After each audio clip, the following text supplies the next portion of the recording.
Who wants to see something else? Yeah, you, sir. Yeah, I'm from Latvia, and I'd like to know if you can see Bill Gates' house, or is it like a fortress? Oh yeah, Bill Gates, just the richest guy in the world, worth an estimated, hang on, I've got to check something, $32 billion. Microsoft stock is up today. Now, Bill and his wife, Melinda, and their 3 little destined to be messed up kids live in this 66,000 square foot enclave on the eastern shore of Lake Washington, east of Seattle.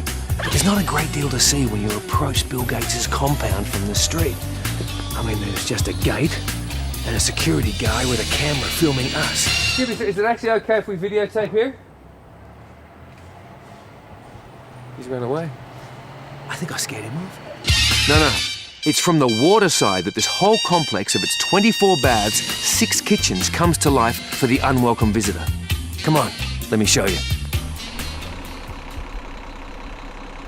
Okay, you take the 25 or the 43 bus from downtown Seattle to Husky Stadium, which is right here on the University of Washington campus.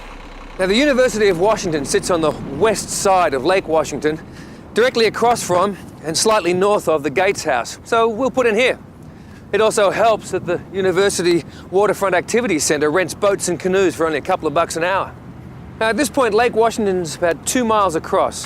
So if you paddle at just 1 mile an hour, that's 2 hours. 2 hours to come back, plus 4 hours undergoing a bullet-nosed flashlight search from Gates' crack security squad, and, oh heck, you could do the whole thing in one fun-filled day. Well, there it is, the Gates Mansion. Total assessed value, around $55 million. $55 million. The property taxes on this behemoth are over $620,000 a year. There's a limit, of course, to how close you can get to the shore here before that seemingly harmless red dot appears on your chest or right in your forehead, and a security guard switched to DEFCON 5. Oh, they appear to have noticed our presence. So it's a good thing to get your story straight ahead of time. Like, my Windows 95 just crashed, and if Bill's not doing anything, can he give me a hand? Yeah, we have a code red. All else fails, just get the heck out of there. You know, if rowing 2 miles across the lake's a little too adventurous for you, you might want to try jumping on maybe one of those tour boats that regularly go past Gates' house. Could have told me that beforehand, guys. Whew. Anyway, let's go see something else. What are you expecting to see while you're here? Lots of cappuccino. Morning to night, I want to swim in cappuccino. So if we find a Starbucks, we may just move in. If you're going to visit any of the traditional tourist spots in Seattle, then the Pike Place Market with the ice and the fish is probably going to be one of them. In beautiful central downtown Seattle. Just stand beneath the famed public market sign and duck at any flying fish. Oh, they're getting close. Thank you very much. Turn to your right down this way and walk 75 paces, and you'll turn up at the very first Starbucks. 60. 112. It's further than I thought. 114, 150. Grande soy latte. 162, 63, 64, 65. I have a grande caramel non-fat latte ready to go. 74. Okay, it's 175. This is the very first Starbucks that opened up in 1971, and you can tell that it is the right one. Not like the one around the corner or the one down the block or the one across the street, because the logo on this one is just a little bit different. It's, well, slightly more bawdy than the Starbucks logos you're used to seeing today. Let's get a closer look at the tips. The original logo displays a bare-chested, split-tailed siren. You know, people come to Starbucks for a lot of reasons, but I think the biggest reason is that they are from out of town, and they ask me, do you know where the first Starbucks is? And I always hold my hands up and say, oh, you found us.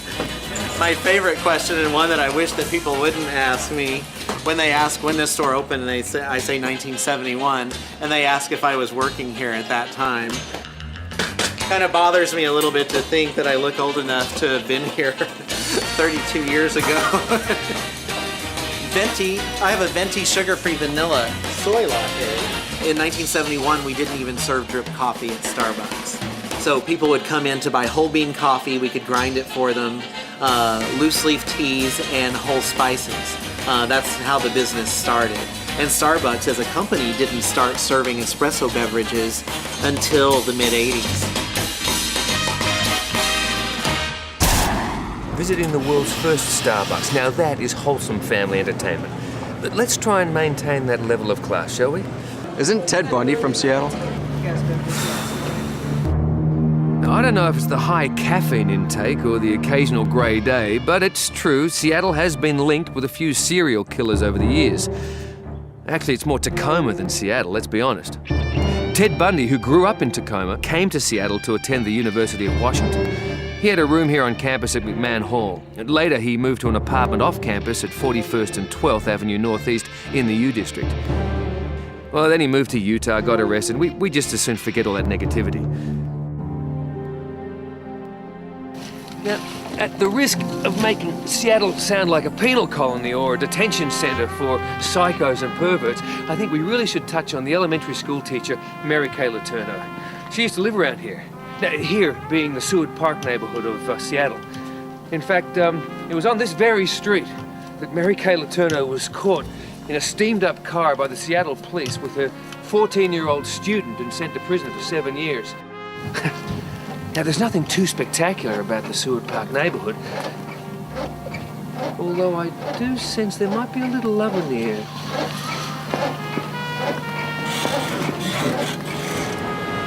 We apologize for that one. Cheap shot. Doesn't Seattle have any international sports stars? Ah, yeah, sports stars. Well, look, I could mention some sports stars, but chances are they've probably already been traded. Randy Johnson. The 2-0 pitch to Omar. Oh, yeah, Gary Payton. A-Rod. See what I tell you? Seattle does, however, have some world-class sporting stadiums right here, and mark my words, they are not going anywhere. Oh, yeah, gone. Hey, rickshaw man! Beautiful! To the Seahawks Stadium! This brand new open-air football stadium marks the site where the mighty Kingdome once stood.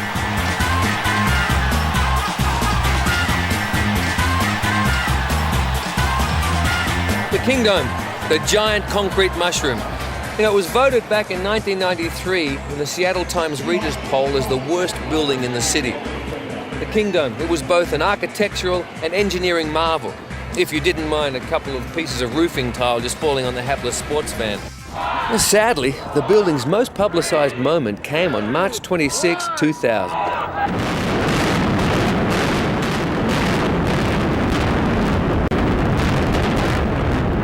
When 4,461 pounds of TNT were detonated to bring the old gal to her knees.